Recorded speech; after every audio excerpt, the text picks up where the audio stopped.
Ine Amerika'da Türkmen göllü halimiz. Bakat näçe İsmail? İngilizce? $1600. Mun bakat näçe İsmail? 4195. 4195. Ine mun bakat näçe İsmail? 15295. Ine $15295 hali. Hormatly tamaşaçylarymyz, ine biz şu an San Francisco'da, ine Union Square'da arkamda meclis var, yani şoňa girdik, bir zatlar görelip, umuman şu ýerde türkmen hallaryny gördük.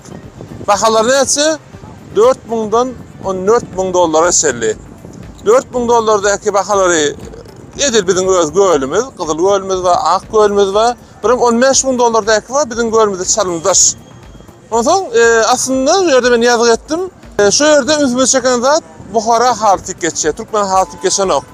Sonra bir menajerlik bir ýere geldi. Men ona aýtdym, düşündirdim. Bärde ýangyş ýazylypdyr diýemde, ne meclis saatynda diýip ötünç dileýän idi. Yönetim manalanda dedi biz öndürücün yaz getirýänlerden oý yaz gönden. Indi şu ýerde näme çekemiz elýär?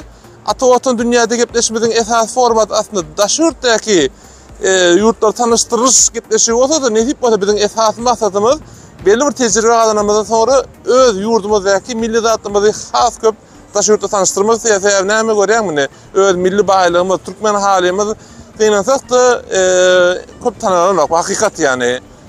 Köp kinolarda, zatlarda türkmen hallary geçýär. Belli kinolarda aslında men bir näsene bir zatlar ýapmakdan başlaýanlara aýdypdym, bolýan entege mesele alyp bilemek. Şu Hollywood kinolaryndaki türkmen hallaryny görkezip bir gysgaçyk bir häýärlap bolar, gepleşik galakda. Indi özüme kinolardan başmışyk batlan üçin etmedim şu adreseli. Dimek istediğim türkmen hallarymyzy gawaty tanıştırmamız wajib. Aslında bu girdici hükümledi. Hemen bir milli zatymyzy gören bahalary azından $4000, $5000, $15.000 eşel çykýar bahalary. Şey dip hemen bir valyuta hükümledi, girdici hükümledi bir peýda. Hem de näme öz milli zatlarymyzy tanıştırmak üçin hem. Ine bärde gepleşimiziň esas maksadym şu. Biz ata-watan dünýäde gepleşimizi Amerikanyň Birleşik Ştatlarynyň bir näçe günjegine dowam etýär. Ine Türkiýede de var, mesela bizim işlerimiz mehir şu an Amerika'da, ine şu gepleşikleri ýazyk etýän döwrümizde. Ol Washington'dan şu an Texas'a geçti. Olan bir näçe ýerlerden gepleşikler dowam eder. Bizden bir näçe gepleşikler etdik, hem bizni tomuş etmeye maksat edýär. Nedip bolsa biz belli tecrübe yetemizden sonra öz yurdumuzdaki zatlarymyzdan tanıştırmamyza köp zatlarymyz bar. İngiliz dilinde daşurtlara tanıştırmak bolsa. Häzirçe hoş, sağ olun.